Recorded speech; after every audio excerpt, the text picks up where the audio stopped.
కాకినాడ జిల్లా జగ్గంపేట నియోజకవర్గంలో పలు అభివృద్ధి కార్యక్రమంలో మాజీ మంత్రి వైసీపీ నియోజకవర్గ ఇన్ఛార్జి తోట నరసింహ పాల్గొన్నారు. పర్యటనలో భాగంగా మండలంలోని కృష్ణునిపాలెం గ్రామ పంచాయతీ పరిధిలోని చినూరులో నూతనంగా నిర్మించిన వెల్నెస్ సెంటర్ను ప్రారంభించారు. అలాగే కృష్ణునిపాలెంలోని నిర్మించిన సీసీ రోడ్లకు శంకుస్థాపన చేశారు.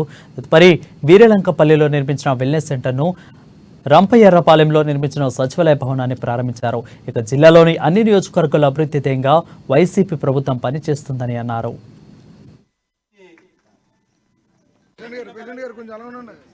ఇచ్చేదంటే ఇప్పటికే ఓపెనింగ్ అన్నది చాలా కాలక్రితం అయిపోయింది, తయారైపోయింది కూడా.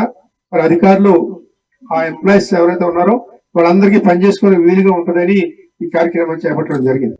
గతంలో కలెక్టర్ గారు కూడా నాకు చెప్పడం జరిగింది, మన అటువంటి ఏదైనా ఉంటే ఓపెనింగ్లు చేయించేసి వాళ్ళకి హ్యాండ్ ఓవర్ చేసామని కూడా కలెక్టర్ గారు ఆదేశాలు ఇచ్చారు.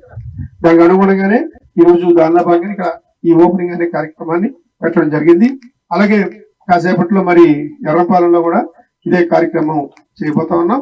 ఆ రకంగా మరి ఇక్కడ ఈ గ్రామానికి సంబంధించినటువంటి ఏదైతే చిన్నూరు గ్రామాల్లో ఉన్నటువంటి సమస్యలు సర్పంచ్ గారు చెప్పారు. ప్రధానంగా రోడ్డు, ఇప్పుడు మనం వచ్చినటువంటి రోడ్డు అంతా కూడా అస్తవ్యస్తంగా ఉంది. అది ఆల్రెడీ